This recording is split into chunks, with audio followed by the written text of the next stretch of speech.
Hello guys, once upon a time in Kochi.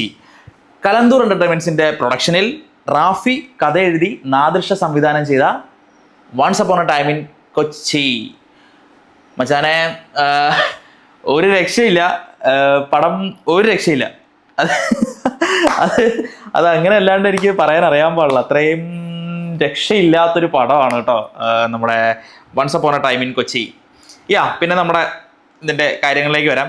Production Kalanthoor entertainments, ഞാൻ പറഞ്ഞ പോലെ തന്നെ. Director Nadirsha, story Rafi. പിന്നെ നമ്മുടെ കാസ്റ്റിലേക്ക് വരികയാണെങ്കിൽ മ്യൂസിക് അതിന് പറയേണ്ട മ്യൂസിക് ഹിഷാം അബ്ദുൾ വഹാം. മ്യൂസിക് ഹിഷാമാണ് ചെയ്തിരിക്കുന്നത്. പിന്നെ സിനിമാറ്റോഗ്രഫി ഷാജി കുമാർ PV. ഒരു 2 മണിക്കൂർ 11 മിനിറ്റ് ഉണ്ട് മൊത്തത്തിൽ സിനിമ. ഇതിൻ്റെ കാസ്റ്റിലേക്ക് വരികയാണെങ്കിൽ കാസ്റ്റ് അർജുൻ അശോകൻ, പിന്നെ നമ്മുടെ ഷൈൻ ടോം ചാക്കോ, പിന്നെ മുബിൻ റാഫി, അതായത് റാഫിയുടെ മകൻ ഇതിനകത്ത് നല്ല ഒരു റോള് ചെയ്തിരിക്കുന്നുണ്ട്. അതായത് മെയിൻ ക്യാരക്ടേഴ്സിൽ ഒരാളാണ് നമ്മുടെ മുബിൻ റാഫി. പിന്നെ ദേവിക സഞ്ജയ്, ജോണി ആൻ്റണി, ജാഫർ ഡിഗി.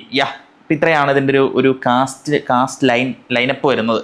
എന്താണ് ഇതിന് ഇവർക്ക് പറ്റിയതെന്ന് എനിക്കറിയില്ല. ആക്ച്വലി നാദിർഷയ്ക്കൊക്കെ ഇത്രയും എക്സ്പീരിയൻസ് ഉള്ള വ്യക്തിയല്ലേ, അല്ലെങ്കിൽ ഇവർക്ക് കാശില്ലാഞ്ഞിട്ടാണോ, ഇനി കലന്തൂറുകാർ കാശ് കൊടുക്കാഞ്ഞിട്ടാണോ?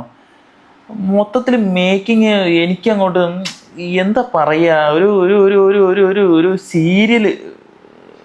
സീരിയലിൻ്റെ മേക്കിങ്. ഞാൻ അങ്ങനെ പറഞ്ഞു കഴിഞ്ഞാൽ സീരിയൽ ചെയ്യുന്നവർക്കതൊരു മോശമായി പോകുമെന്ന് തോന്നുന്നു. അങ്ങനെയാണ് അതിൻ്റെ അതിങ്ങനെ മേക്ക് ചെയ്ത് വെച്ചിരിക്കുന്നത്. ഇതിപ്പോ എനിക്കാണെങ്കിൽ ഇങ്ങനെ ഒരു പടത്തെ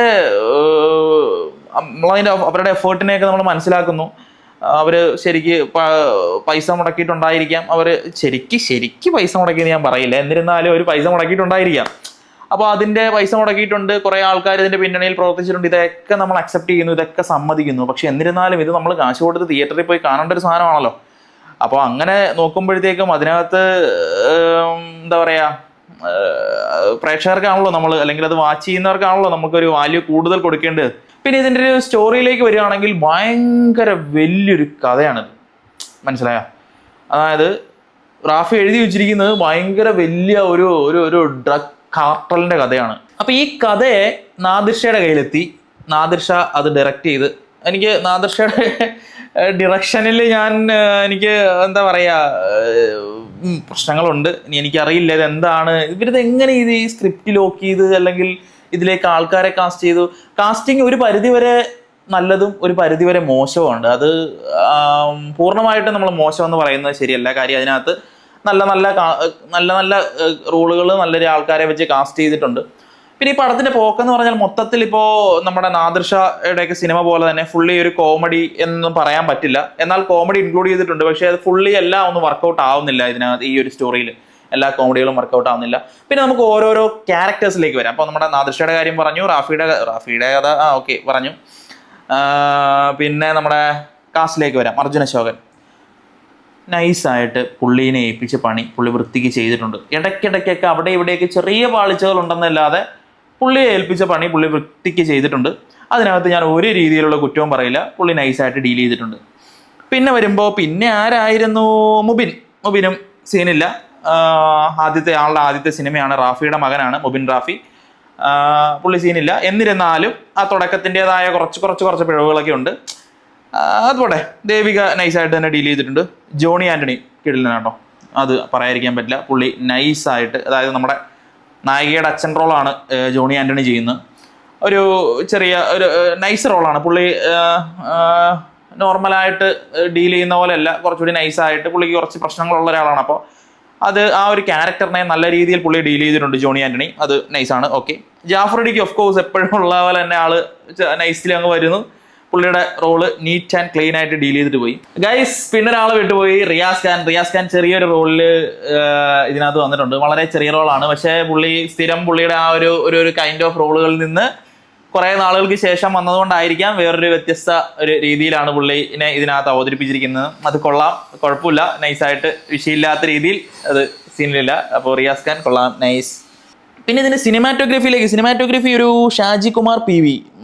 പുള്ളി കുറേ ഷോട്ടുകളൊക്കെ ഇങ്ങനെ വെച്ചിട്ടുണ്ട്. എന്തിനാണത് വെച്ചിരിക്കുന്നതെന്ന് എനിക്ക് മനസ്സിലായില്ല. ഇങ്ങനെ വരുന്നു, ജനലിൽ കൂടെ കയറുന്നു, അപ്പുറത്തേക്ക് പോകുന്നു, ഒരു ഒരു ഒരു ഒരു ഒരു പൂർണ്ണതയില്ല ഒന്നിനും, മനസ്സിലായോ? പിന്നെ ഒരു പെയിന്റ് തെറിക്കുന്ന സീനൊക്കെ ഉണ്ട്. അതൊക്കെ എന്താ പറയാ, കാർട്ടൂണൊന്നും പറയാൻ പറ്റില്ല. പണ്ട്, അതായത് പഴയ ഒരു ഒരു സ്റ്റൈലിൽ തന്നെയാണ് അത് ഇപ്പോഴും എടുത്തു വെച്ചിരിക്കുന്നത്.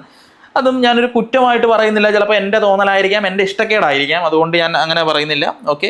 പിന്നെ ഇതിനകത്ത് മ്യൂസിക് ഹിഷാം അബ്ദുൽ വഹാബ്, പുള്ളിയുടെ കാര്യം പുള്ളി നീറ്റായിട്ട് ഡീൽ ചെയ്ത് വെച്ചിട്ടുണ്ട്. അത്യാവശ്യം നല്ല സോങ്ങുകളൊക്കെയാണ്, നല്ല രീതിയിൽ തന്നെ പുള്ളി ഡീൽ ചെയ്തിട്ടുണ്ട്. പിന്നെ ഇതിനകത്ത് പുള്ളി ഒരു ഒരു ഒരു ഒരു ഒരു ഒരു ഒരു ക്യാമിയോ പോലെ, അല്ലെങ്കിൽ ഒരു ഗസ്റ്റ് റോളിൽ വന്ന് ഉള്ളി ഒരു ചെറിയ സീനിൽ കാണിച്ചു പോയിട്ടുണ്ട്. അതിൻ്റെ ആവശ്യം ഉണ്ടായിരുന്നോ എന്ന് എനിക്ക് തോന്നി. പിന്നെ അതേസമയം അതേപോലെ തന്നെ നാദിർഷയും ഈ ഹിഷാമിൻ്റെ കൂടെ തൊട്ട് മുമ്പിലായിട്ട് ഒന്ന് നൈസിലങ്ങ് പോയി. അപ്പോൾ അത് ഒരു ഇത്തിരി അതിൻ്റെ ആവശ്യം ഉണ്ടായിരുന്നോ എന്നൊരു തോന്നൽ എനിക്ക് തോന്നി. അതും ചിലപ്പോൾ എൻ്റെ മൈ ഒപ്പീനിയൻ, എനിക്ക് അങ്ങനെ എൻ്റെ തോന്നലായിരിക്കാം.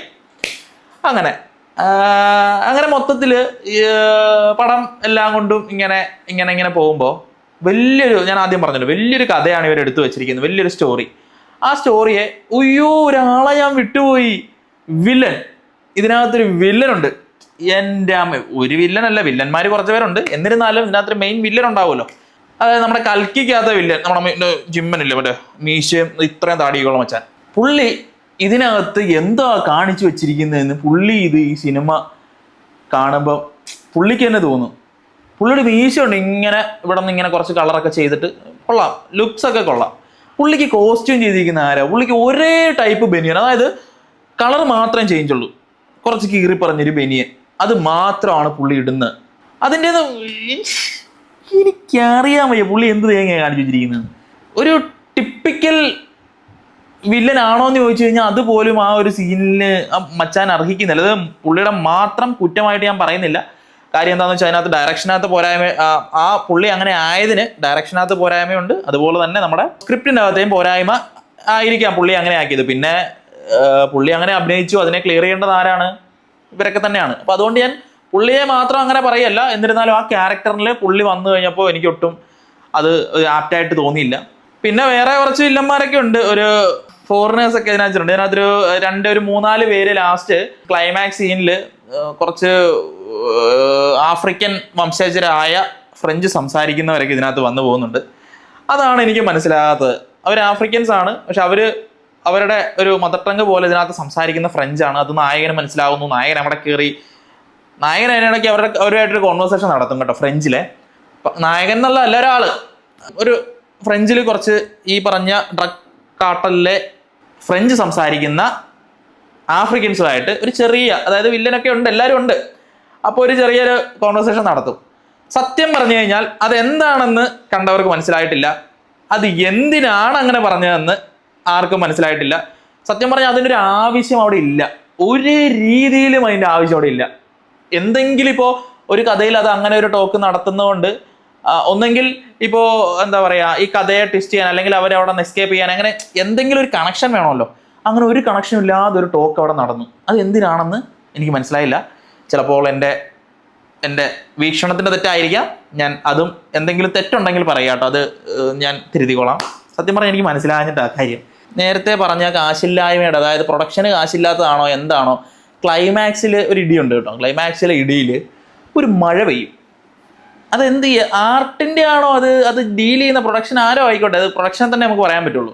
അത് ഡീൽ ചെയ്യുന്ന ആരുമായാലും ആ മഴ പെയ്യുന്നത് സ്വിച്ച് ഇട്ട പോലെ, അതായത് പണ്ടത്തെ സിനിമകളിൽ നമ്മൾ മഴ പെയ്യുന്ന സീനൊക്കെ നമ്മൾ മറ്റേ ഇതുകൊണ്ട് മഴ പെയ്യിക്കുമല്ലോ, അതിൽ നിന്ന് ഇന്നത്തെ സിനിമയിലേക്ക് വന്നപ്പോൾ സെയിം സാധനം. അന്നത്തെ സിനിമകളിൽ നമ്മൾ കാണുന്ന പോലെ ഒറ്റയടിക്ക് ഫൂ എന്നും പറഞ്ഞ് വലിയ ഇടിച്ചൂതി മഴ, എന്തെങ്കിലും ഒരു ഫീല് തരണ്ട. അല്ലെങ്കിൽ മഴയൊന്ന് ചാറുകയോ അല്ലെങ്കിൽ ഒരു ഇടിമിന്നലോ എന്തെങ്കിലും ഒന്ന് വന്ന് മഴ പെയ്യുന്നതിന് ഒരു ഭംഗിയുണ്ട്. ഇടി നടക്കുന്നതിനിടയ്ക്ക് പെട്ടെന്ന് മഴയങ്ങ് വീഴും. ഇതൊക്കെ ഇവർക്ക് മനസ്സിലാവാഞ്ഞിട്ടാണോ എന്താണോ എനിക്കറിയില്ല. എന്തായാലും മൊത്തത്തിൽ ഇതാണ് once upon a time in Kochi. എന്തായാലും ഡ്രഗ് കാർട്ടലൊക്കെ എടുത്തു വെച്ചിട്ട് എനിക്ക് അറിയില്ല, ഇത് സത്യം പറയാലോ ഗൈസ്, എനിക്കറിയില്ല ഇതിനെ എങ്ങനെ നിങ്ങൾക്ക് പറഞ്ഞു തരണം. മൊത്തത്തിൽ എവിടെയൊക്കെയോ എന്തൊക്കെയോ ഉണ്ട്. എന്നിരുന്നാലും എല്ലാവരും തിയേറ്ററിൽ പോയി കാണുക. പടത്തെ വിജയിപ്പിക്കുക. നല്ല രീതിയിൽ അവർ പണിയെടുത്തിട്ടുണ്ട്. അവർ പണിയെടുത്തതൊക്കെ എവിടേക്കോ എന്തെങ്കിലും പാളിച്ച് പറ്റിയതായിരിക്കാം, അങ്ങനെ വിശ്വസിക്കുക.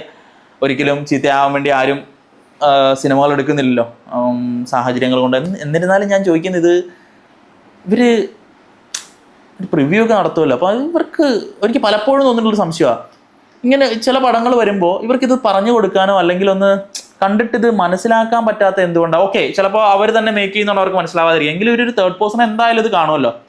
അവരപ്പോൾ ഇവരെ ബുദ്ധിമുട്ടിക്കാതിരിക്കാൻ വേണ്ടിയിട്ടായിരിക്കുമോ പറയാത്തതോ അത് വർക്കാവുന്നില്ല എന്ന് പറഞ്ഞാത്തത്? എനിക്കറിയില്ല, ചിലപ്പോൾ ഇനി എനിക്ക് വർക്കാകാത്തതായിരിക്കും കേട്ടോ. എനിവേ ഗൈസ്, എല്ലാവരും തിയേറ്ററിൽ തന്നെ പോയി പടം കാണുക. എന്നിട്ട് എന്നെ വന്ന് തെറി പറയുകയോ ഞാൻ പറഞ്ഞത് ചീത്തയാണല്ലേ, ഞാൻ പറഞ്ഞത് ശരിയല്ല എന്നൊക്കെ പറയാനുണ്ടെങ്കിൽ ഒന്ന് പറയുക. ഓക്കെ, അപ്പോൾ thank you guys, thank you.